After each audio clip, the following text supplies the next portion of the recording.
Y'all, Miss Mama is not playing. Listen to this. All I want you to know, you're wrong. You don't want to humble yourself down. You don't want to listen to your mama. You don't want to hear that you hurt your sister deeply. And you don't have enough God in you to calm yourself down and listen to righteousness. And if I hear you jumping on your sister, there ain't nothing in this world would keep me from kicking your tail. When I tell you this episode of SWV and Xscape gave, it gave, okay? Now, listen, I know we have previously talked about how we're only getting 6 episodes of this show. And I think what they have done is pretty genius when you really think about it, because they have really trimmed the fat on these episodes and we are really getting the nitty gritty. Okay. We are getting the nitty to the gritty of what is really going on. So for that, I'm going to go ahead and tell you guys that I'm going to rate this episode another 10. I think I rated last week a 10 and I'm rating this one a 10. Now, 2 10s back to back is very difficult, but baby, let me tell you something. I think it's also because we're getting the familiarity of 2 groups that we all know and love. And to see this drama play out is wild. It is completely wild. So with that being said, let's get into the review. All right, so we start this episode with the continuation of the reveal about the stolen money, or I should say the alleged stolen money. Tamika is outside. They have just left her mom's house because her mama kicked the people out of her house. She kicked them cameras out of her house.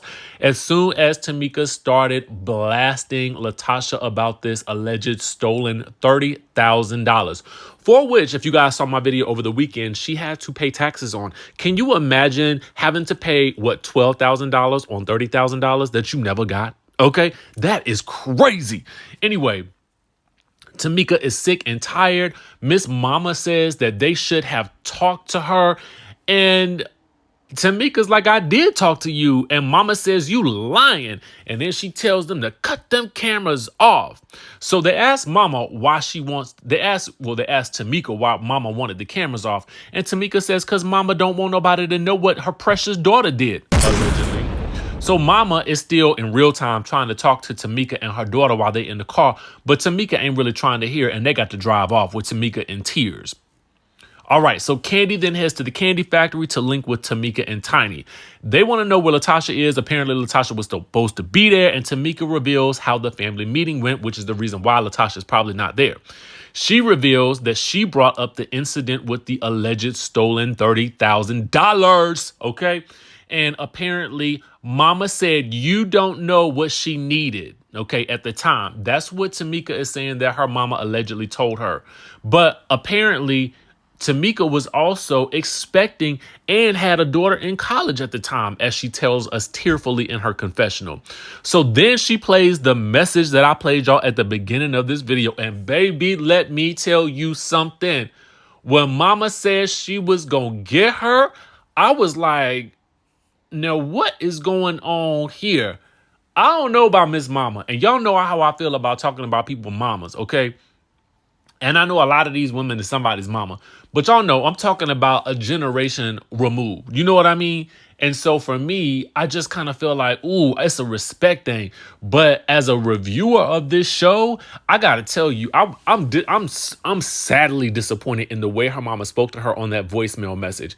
Sadly disappointed with the way her mama treated her. And I'm sadly disappointed that mama either don't care about how she looked or don't care about how she treats her daughter, all for the purposes of protecting another one. Now, I know that sometimes parents can sometimes play favorites and not do it. Well, they do it subconsciously. But Miss Mama, when you watch this back, I wants to know exactly how you feel. And is anybody talking to you about this? Or are you talking to anybody about it? You know what I'm saying? Has any apologies been issued to Tamika? Because that was hard to watch. Meanwhile, Candy in her confessional tells us that Tamika has always protected Latocha, even when Latocha was in the wrong. And baby, the way Tiny is cackling, you know it's true. Tiny is cackling something fierce in this scene. The same way she was cackling when she was playing that message from the way she was relaying the messages about the alleged body shaming in last week's episode. Tiny just wants to get the four of them together to hash out their issues. Over to Latosha's house, she is chatting with her husband, Rocky. I'm laughing because something that's coming up is going to be funny as I don't know what. Anyway, so over at Latosha's husband, he wants to know why his name being brought in. Now, why am I in it? She says that Tamika has a tendency to lie. So he says the truth is the truth and you are the truth. And the truth doesn't need defending. So Tasha says it felt like Tamika was possessed during their meeting with her mother. And she was real aggressive for the way she disrespected their mama. So he wants to know what's next for the group. And she doesn't know. But she's questioning if she even wants to do it ever again. Honestly, I feel like she questioning it because she's ready to do that solo thing. But that's just my assumption. And I cannot speak nor say that that is her actual truth. But watch the episode. So we see Lily and her sister Jeanette. We learned that Lily from SWV moved to Georgia from New York City in 1996. Not New York City, but New York in general. In 1996 to be closer to her mother's grave. They kind of recap South Africa, and we get a lot more in depth about Lily getting pregnant at 15 and working 2 jobs and doing demos with Xscape. And then she tells us that the first thing that she bought with her money was a king-size bed because I think she and her sister had to share a bed when they were growing up. I really like these scenes, especially with SWV, because I know that they've had their own show before, but I love seeing sort of the history and the background of these two groups. And that's another thing that I think makes this show so great is the 90s nostalgia. If you guys watch Candy's Speak on It with Mona Scott Young, she basically talked about how Bravo was looking for shows that had like a 90s nostalgia to it. And so that's why she presented this show to Bravo. And I'm like, Mona Scott Young and Bravo were right on the money with the nostalgia of the 90s being something that people really want and look for. So I'm all the way here for it. What's next, Mona Scott Young? What is next? All right. So we see Tamika meeting with Taj, and they recap, the meeting about the show. And if Tasha ever came around, Tamika reveals everything that happened with her mom and Latocha. She gets emotional talking about her mom, how her mom always takes her sister's side. And she reveals that she followed Latocha for so long to gain her mother's approval. So in the previous scene, we saw how she talked about with Candy and Tiny about how she even defended Tasha when she was wrong. We now are learning that there's a much deeper aspect to this in that she has revealed in this confessional as she's speaking with Taj that, wow, she's been doing this so she can have approval from her mother. This is deep. This is insane to me. Not that she's insane, but just the idea of it, like, wow, that was a mind-blowing reveal right there. And if she went against Latocha, then it was like she didn't love her family. And Taj is looking at her like, girl, mama is wrong and mama needs to step all the way off. But she does also tell Tamika that she needs to make it right with mom. Mom might also need to make it right with Tamika. And she might need to do so for a long history of things based on what we are seeing here. Now, over to Tiny's lake house. We learned that Tiny has 5 houses. My thought is, girl, are they all in Georgia? What's tea? How can I do it? But apparently, once she saw what she was making from writing No Scrubs with Candy, that's when that coin started to come in. And so that's when she started to really roll in the dough. All right. And then also, I'm sure being married to somebody like T.I., who also has his own success, also plays a big part in it, into what two people can actually do together. Nice. I like it. So anyway, Tiny, Tamika, and Candy all toast to a good meeting until Tasha arrives and the energy shifts. So apparently Tamika has not yet apologized to her mom, and Latocha feels like the meeting is too soon, but she's there out of her love for Tiny and Tiny only. So Candy suggests that Latocha start the meeting off, but she doesn't really know where to start. So Tiny's like, well, let's talk about management. She feels like after the verses that they did, then they should have had all types of stuff coming their way. And Candy then suggests getting new management because she feels the same way. Now, it's important to note that the new management, or the management that they have, is also good friends with Tasha and Rocky. So they want to know how Latocha feels, but Latocha says, I got to pray on it. So Candy says in her confessional, this is what I was laughing at earlier. Candy says that Latocha never answers a question directly because she got to talk to her brain. You want to know who her brain is? Remember when Nene said she got to go talk to her boss? Well, apparently her brain is Rocky. As an example, the producers give us this. They are shady, but it is good. So the producer is asking Latocha a question in her confessional. And so then you see Rocky got a whisper in her ear. Okay. So another producer says, well, what are you whispering over there? And he says, what she needs to say. Let me tell you something. I don't know why, but this was giving me Monique, the comedian, and Daddy vibes. You know, what is his name? I cannot remember his name, but they seem like that kind of unit to me. Now, for me personally, listen, how you do your business is how you do your business. I don't really have no say over it because clearly Monique and Daddy is getting to the bag these days, despite all that they done been through. But she's still waiting on that. She's still waiting on that apology, from that public apology from Tyler Perry and from the Oprah. But I don't think that's ever coming her way. Meanwhile, so she might as well stop waiting on that one. But I think that she waiting on that apology from Oprah and Tyler, like Tasha's waiting on that apology from Tamika. Will it happen? I don't know. What I do know is that for me, I feel like, I don't know. Like I sometimes give a side eye when I feel like the husband be managing the wife, and the way it happened in the scene and on the screen, it kind of looked like, she was like a marionette, or like you know what I'm saying? Like she was the puppet and he was the puppet master, making her say whatever she need to say. I ain't like it. But to be fair, we didn't see her say whatever he told her to say. We just saw him say it to her. So who really knows? But I just thought that was an interesting example. So anyway, Latocha feels like back in the meeting, Latocha feels like they are dysfunctional and they don't really address anything. But Tiny don't want to really keep going back and forth about stuff that they can't resolve. Tamika wants to know, girl, where do we stand? And Latocha is like, I don't want to talk about you or my mother here with this group. Tamika's like, your mother.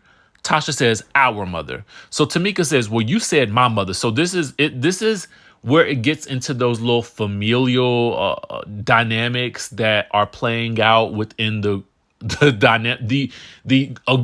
group work professional setting. This should not be playing out in a business meeting, to be quite honest with you. Like, y'all should be able to handle business and leave y'all personal at home. Like, at a certain point in time, like, what you trying to get the bag or nah? But as we will learn later, Tasha don't care nothing about a bag or a tour or doing this group thing with Xscape no more. We're going to get to that in a second. So Tamika then says, well, mom ain't got nothing to do with business and your energy is off and I don't even know who you are anymore. And Tasha's like, enough said. So Tiny's like, we need to mend this. And Tasha honestly is packing up her bag and she is ready to go. So Candy realizes that they can't even talk business until Tasha and Tamika have a private ponderosa. Tasha tells Tiny outside at the car she don't care nothing about no money, nothing about no tour, and she will tell them no on every level because things are not right with Tamika and her mama. And I'm like, are you serious right now? Like, you can't do business because your mama? Okay. I think that Tasha has a very different perspective of how they grew up than Tamika does. And I don't think that Tasha is really cognizant. Either she is and doesn't care, or she's just not cognizant at all of the way how they grew up impacted Tamika in any way, shape, or form. So Taj and Coco, they have been in Atlanta, apparently, rehearsing. And that's a central location for them all to rehearse because Taj lives in Nashville with her family and Coco lives in Virginia with her mom and her sons. And we do get to see some family dynamics between the two of them and their respective families, which I do think is kind of nice to see. We learned that, for me, I didn't know this, but Coco's mom was a session singer who also work with Luther Vandross, and both of Coco's kids want to go into the music industry, which is like something that she don't really advise them to do, but she's kind of letting them follow their heart despite what she thinks. I thought that was interesting too, because what it does is that it tells me that there's a lot more that's going on in their career in music that's probably been more of a deterrent, but they've made the best of it because they've got their fans and they can get paid. Okay. Although for me, I wonder if Taj really need to go out on tour anymore, because I think she's married to a retired NFL player. I get the sense. I suppose he's retired. That would make the most sense. But in my mind, I'm like, does she really need to work? Interesting. Anyway, Candy heads back to the Candy Factory to work on a new song called Only For You. And Todd and A1 ask about Xscape. She relays that the meeting with Xscape went kind of south. And Todd thinks that they can't move on until Latocha and Candy work out where they went wrong. And it's interesting to me because this scene juxtaposed with the next scene that we'll talk about really reveals a lot about other underlying issues that are going on within Xscape that we have not yet still touched on. So Todd says to Candy that Latocha can't get past who Candy became and who she did not become, because Candy had a solo record and Latocha's was shelved. So they all surmise that something is going on with Latocha right now, but they just don't know what it is. Meanwhile, what is going on with Tasha is that she is packing and having breakfast with her man. Although that scene did feel kind of like, I don't know, it felt like a rehearsed, like, ooh, let's make sure we present a lovey-dovey. I don't know. I can't really tell you why I felt like I felt. I don't want to feel like that, but sometimes when I'm watching something play out on scene and it don't really seem genuine, I just got to say how I feel. And in that moment, it just did not seem genuine, but it could have been. You know what I'm saying? Because I don't know their dynamics and I don't know their marriage, but I can just tell you what I feel. All right. So anyway, similar to Todd, Rocky is now reminding Latocha of her issues with Candy. And I'm like, I thought the issues were between Tamika and Latocha, but clearly, again, like I said earlier, Candy and Latocha still got some underlying issues.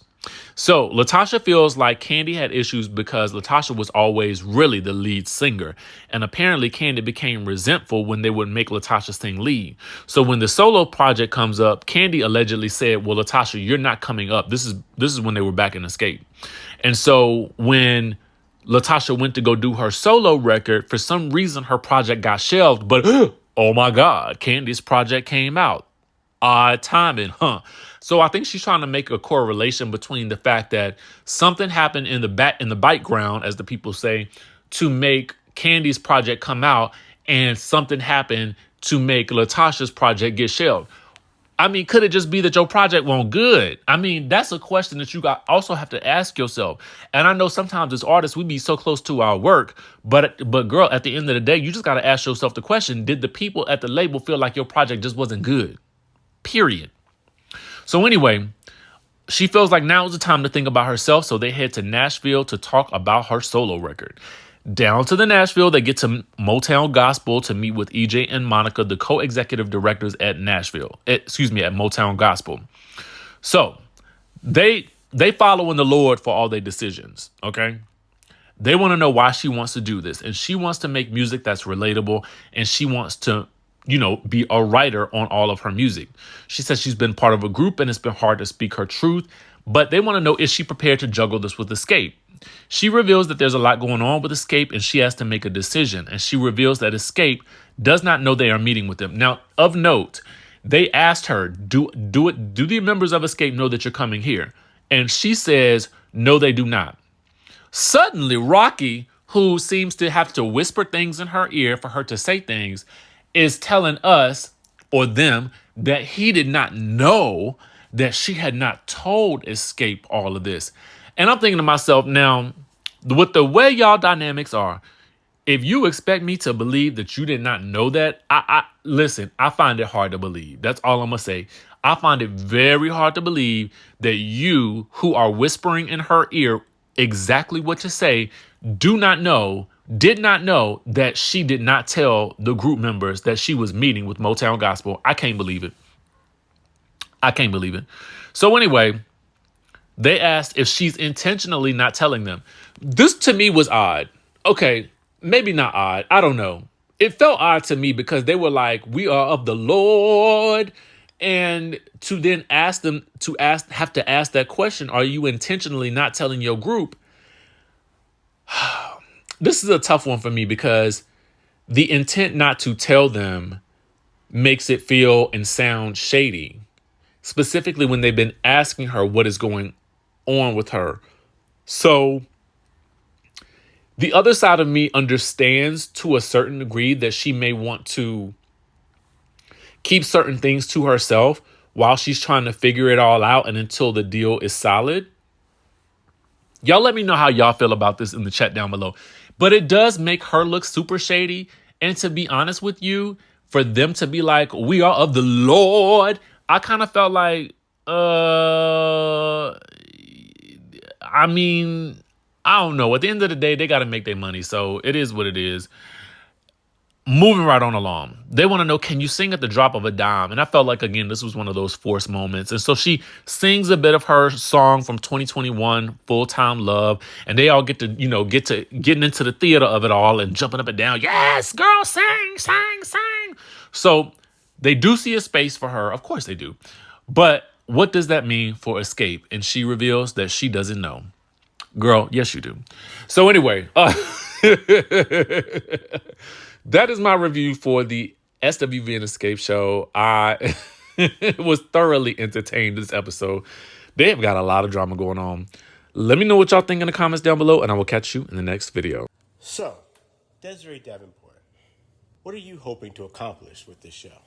Honestly, I've lost everything in the most horrible way possible. And listen, I want it all back. I'm willing to build it piece by piece, and I mean brick by brick.